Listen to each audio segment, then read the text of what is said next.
Vamos lá, pessoal, vamos lá. O vídeo de hoje é para responder algumas perguntas que vieram para mim lá no Instagram. Me segue aqui no Instagram, caso você não segue ainda, @lucasmendes.on, e curta já aqui o vídeo, assine o canal, divulgue.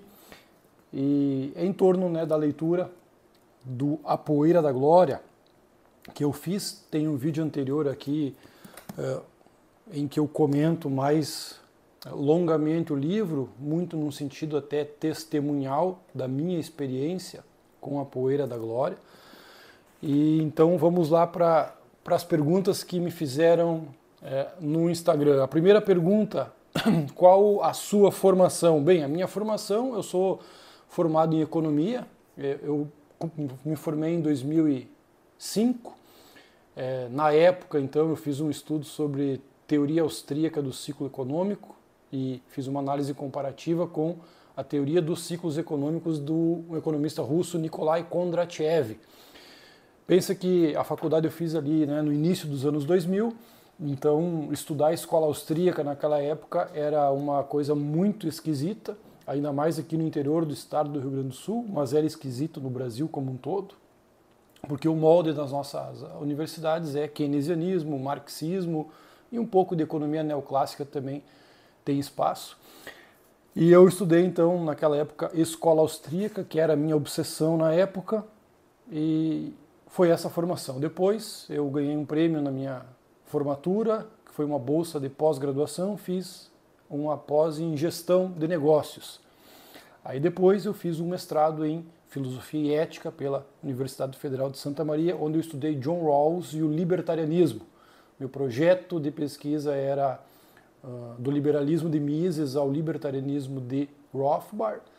Apresentei de uma maneira completamente aleatória em 2007 esse projeto no departamento de filosofia da UFSM, sem nenhuma perspectiva que teria aceitação e mesmo aprovação, mas fiz o que eu estudava.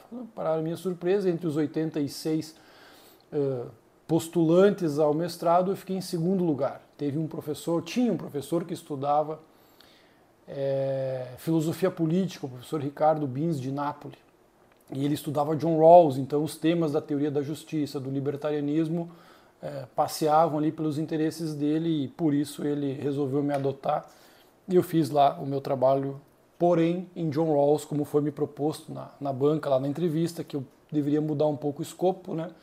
Estudar John Rawls. Eu não conhecia John Rawls, só o nome. Me proporam estudar a temática do libertarianismo, do liberalismo, mas desde John Rawls. Eu aceitei e fiz a dissertação lá.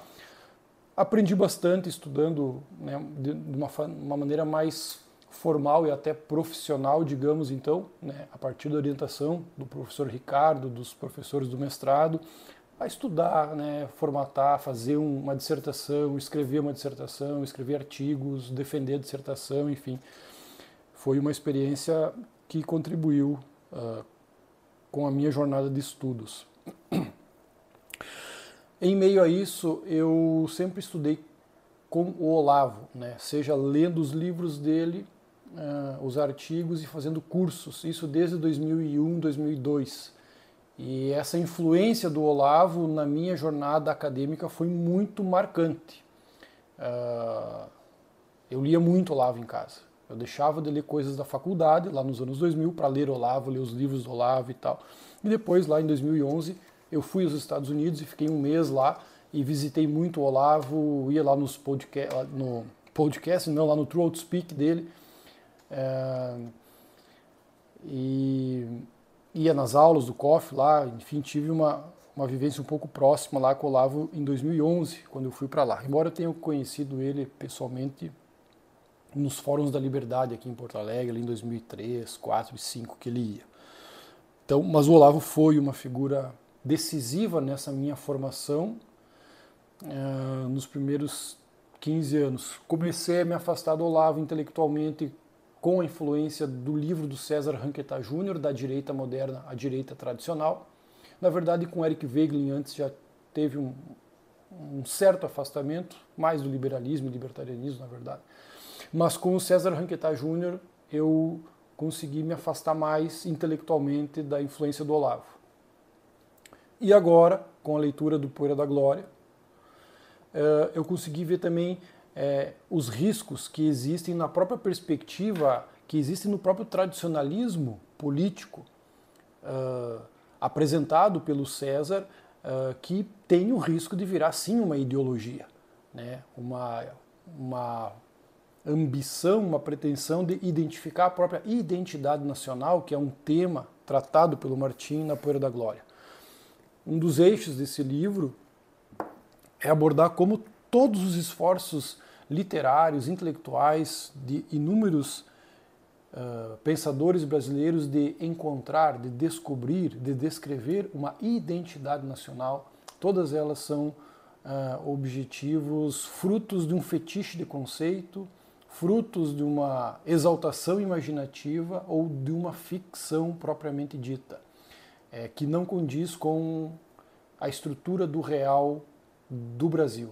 E o Martim vai rechaçar esses esforços, que, aliás, tanto a esquerda é aficionada por uma busca de identidade nacional, mas a direita também tem esse viés. E o Martim, praticamente, ele expurga essa busca por uma identidade nacional, que é um aspecto que me chamou muito a atenção e me chacoalhou bastante. Então, basicamente, a minha formação é essa. Próxima pergunta. Entendi que você teve uma desilusão com o Olavo. Qual foi esse motivo? Desilusão, poderia dizer assim. Na pandemia, logo ali no final de março ou no meio de abril, quando todos os ânimos se exaltaram com a pandemia, eu vinha desse ambiente da olavosfera, eu vi que todos eles estavam enlouquecendo naquilo que o Martim trata nos livros dele sobre pleonexia, que é o fascínio pelo poder, o fascínio do intelectual por controlar a realidade. Hoje eu entendo desta forma porque eu aprendi o conceito de pleonexia e aprendi os desdobramentos disso lendo o Martim. Mas era isso que nós estávamos vivendo em 2020 com a pandemia, e eu vi que o meu ambiente da olavosfera estava todo mundo louco e eu não queria viver aquela loucura, e em abril de 20 eu me afastei. Então eu saí de grupos, e aí eu vi todo um surto do Olavo ficando cada vez mais enaltecido, mais evidente, e eu comecei a ficar muito afastado desse ambiente insano que essa mistura de governo Bolsonaro e olavismo imprimiu ao Brasil, sobretudo de 2020 em diante. Para mim ficou evidente em 2020. O Martim já estava enxergando muito antes tudo isso. Antes de surgir Bolsonaro, o Martim já enxergava o abismo que esse ambiente criado pelo Olavo estava levando uma geração ou um grupo de pessoas do qual eu fazia parte. E o Martim toca nesse assunto aqui. Então lá foi realmente na pandemia 2020, eu me afastei, depois fiquei afastado numa espécie de exílio, contei isso no vídeo sobre a Poeira da Glória, e fui retomando os estudos aos poucos em 2022 praticamente. E em 2024 eu resolvi ler o ensaio do Martim, que está no Tirania dos Especialistas, o ensaio sobre o Olavo, que é um ensaio de 80 e poucas páginas em que o Martim examina a filosofia do Olavo e o projeto pedagógico dele. E quando eu li esse ensaio que está nesse livro, eu realmente vi que o Martim tinha razão, desculpa por usar essa expressão, que o silêncio do Martim, a retidão do Martim diante do ostracismo e do linchamento a que ele foi jogado desde 2016, fazia todo sentido. E o ensaio dele foi revelador sobre isso, para eu compreender um pouco mais dos perigos do Olavo. Perigo intelectual, e aqui eu estou falando, né, do nível mais profundo, denso da obra e da influência do projeto pedagógico do Olavo, que está aqui no livro do Martim. Qual não foi a minha surpresa? Quando eu li o Crise e Utopia, que é um livro de 2008 e 2009, publicado em 2012, que fala sobre, também fala sobre o fascínio dos intelectuais pelo poder, que é a pleonexia. E como isso acometeu o Olavo. Simplesmente o Olavo foi vítima grotesca de pleonexia, que está aqui nesse livro. E aí eu vi que o Martim estava enxergando as coisas, ele estava vendo coisas que eu era incapaz de ver. Então, esses fatores foram me levando a um afastamento da influência poderosa, né, um grande intelectual que é Olavo, enfim. Então, é um processo que acontece ao longo do tempo também, né, para a gente ir se ressituando e vendo as armadilhas que tinha também embutido no trabalho do Olavo de Carvalho. Não é só no PT, no comunismo, na esquerda, na Escola de Frankfurt que existe um abismo. Na influência de Olavo de Carvalho também existe um abismo. Para entender isso aí, estudem e vejam. Outra pergunta, muito boa. Qual foi o caso que mais te assustou, que foi mostrado nesse livro, A Poeira da Glória, no caso? Comecei a leitura dele faz pouco. Parabéns por ter iniciado a leitura desse livro. E, bom, na verdade, teve vários momentos desse livro aqui que me impressionaram, me assustaram, me incomodaram, me iluminaram, enfim. Ele é a jornada de ler A Poeira da Glória, em que pese ele ir sendo construído em partes e cotejando situações e autores, ele vai te mostrando e revelando um monte de coisas.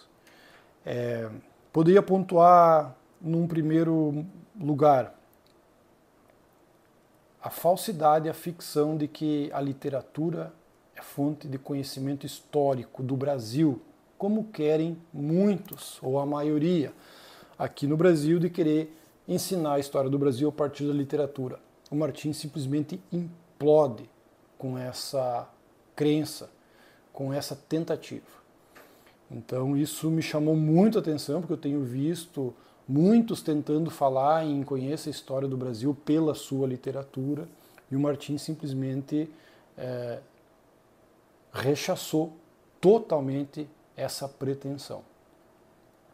Segundo, a deformação moral da personalidade ou de personagens, de intelectuais como Machado de Assis,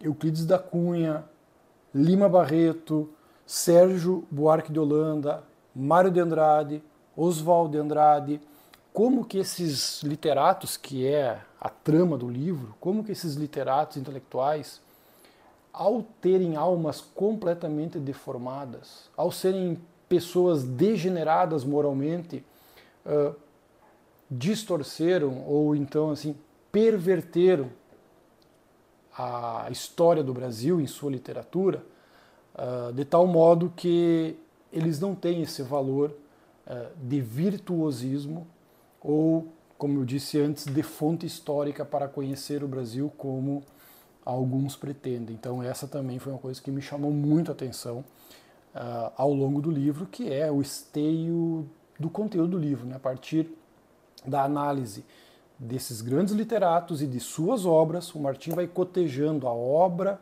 os personagens dessas obras, os seus perfis psicológicos, a trama do livro e a própria vida desses escritores. E aí ele vai costurando, ele vai montando um mosaico comparativo entre um escritor e outro, entre um personagem e outro, e mostrando essa deformação moral destas almas que fizeram a literatura brasileira. Outra coisa que me chamou a atenção, que eu posso citar aqui, são os exemplos de Joaquim Nabuco e de José Guilherme Melchior. O José Guilherme Melchior foi um liberal racionalista que negava a transcendência, e essa acaba sendo a grande limitação dele, o embotamento da consciência dele, e a ambição que o Melchior caiu em criar um projeto de nação, um projeto para o país. Acabou sendo meio que assessor do Collor, assessor intelectual, guru do Collor, redigiu o próprio discurso de vitória do Collor e tal, tinha essa proximidade com ele. Mas o Melchior caiu nesse fetiche da mentalidade utópica de construir um projeto de nação.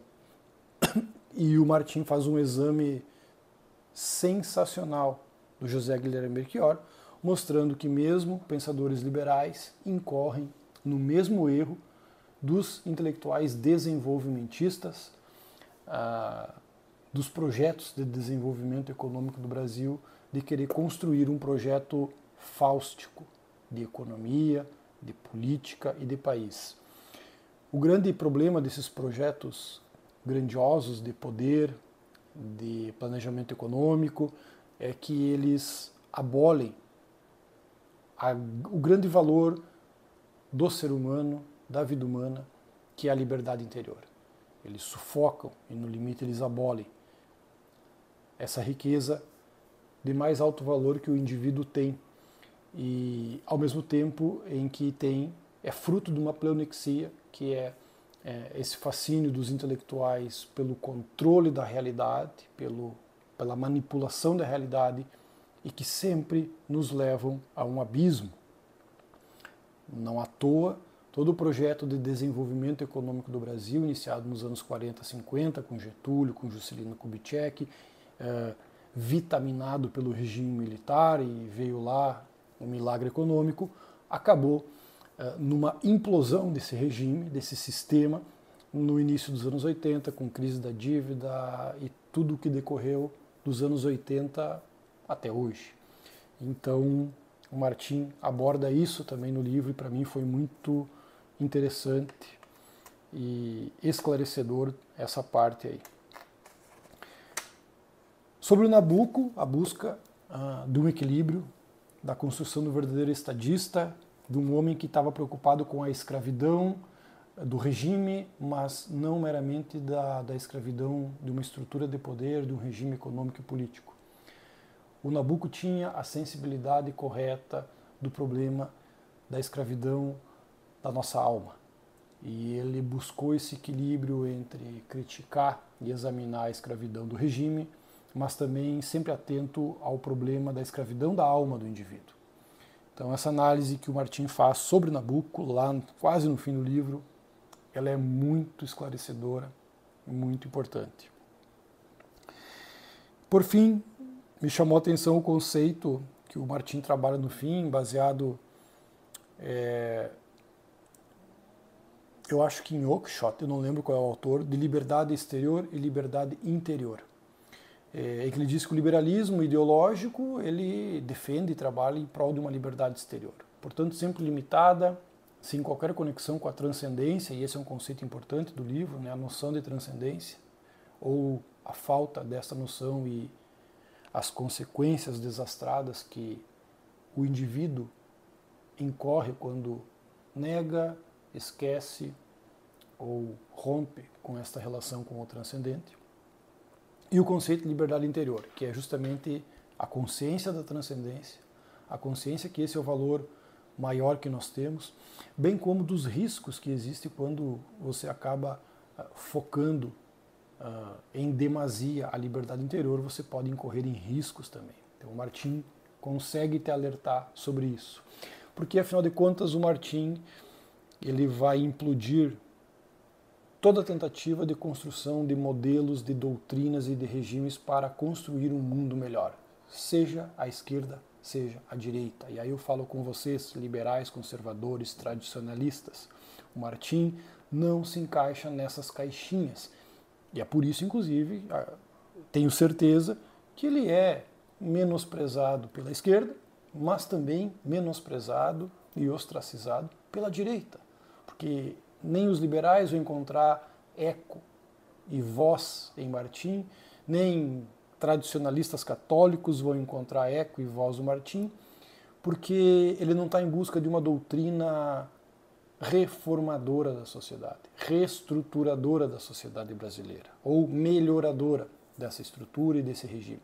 O Martim, ele está em busca daquilo que ele trata desde o primeiro livro, passa pelo Crisitopia e se enaltece na Poeira da Glória, com uma sutileza muito nobre, mas que fica evidente ao fim, que é a questão da liberdade interior, do exílio da alma, do indivíduo, que não existe qualquer regime, qualquer ideologia, qualquer doutrina que é capaz de promover tal coisa para uma sociedade. E toda tentativa de se fazer isso vai acabar em tragédia. Então, o Martim se volta, vou tentar usar aqui um conceito do Eric Wegelin, a uma espécie de realismo espiritual, em que pese ele seja católico, mas ele não está em nenhum momento propondo uma teocracia, um regime social pautado pela Igreja Católica para restaurar e reformar o Brasil, nada disso. Ele se afasta como o diabo da cruz deste tipo de solução, que ele alerta dos seus riscos. Então, foram coisas assim que me assustaram, me chamaram a atenção, me provocaram e me inquietaram. Por isso que eu digo que, nesse sentido, a Poeira da Glória é um punhado de formiga atirado sobre o nosso doce sorvete. O nosso doce sorvete das ideologias políticas, das ideologias econômicas, das crenças abrangentes de reformação, de reforma da sociedade, da economia. Por fim, né, o vício, o risco da pleonexia, que é a ambição pelo controle do poder, o controle da realidade. Então, o Martim é o antídoto, é a profilaxia para todos esses projetos de poder e essas ideologias que nos acometem. Nós, no mundo moderno, no nosso tempo, na nossa era, e na nossa ambição até natural de querer tornar o mundo melhor, digamos assim, restaurar e reformar esse Brasil e torná-lo próspero, reformar a cultura, fazer a revolução cultural, etc. Então o Martim realmente ele nos imuniza de todo o fascínio que essas grandes soluções nos apresentam, mas que, no fim das contas, elas dilaceram a personalidade e a alma do indivíduo. E é esse alerta que o Martim nos dá, e em que pese o livro ser um punhado de formiga atirado sobre o nosso doce sorvete, ele no fim nos dá uma boa resposta de esperança e de amor. Então, era isso, pessoal, que eu teria a dizer. Agradeço muito pelas perguntas. Curta aqui o vídeo, divulgue para mais pessoas e, por favor, leiam A Poeira da Glória, do Martim Vaz Quisatão. Tá bom, pessoal? Até o próximo.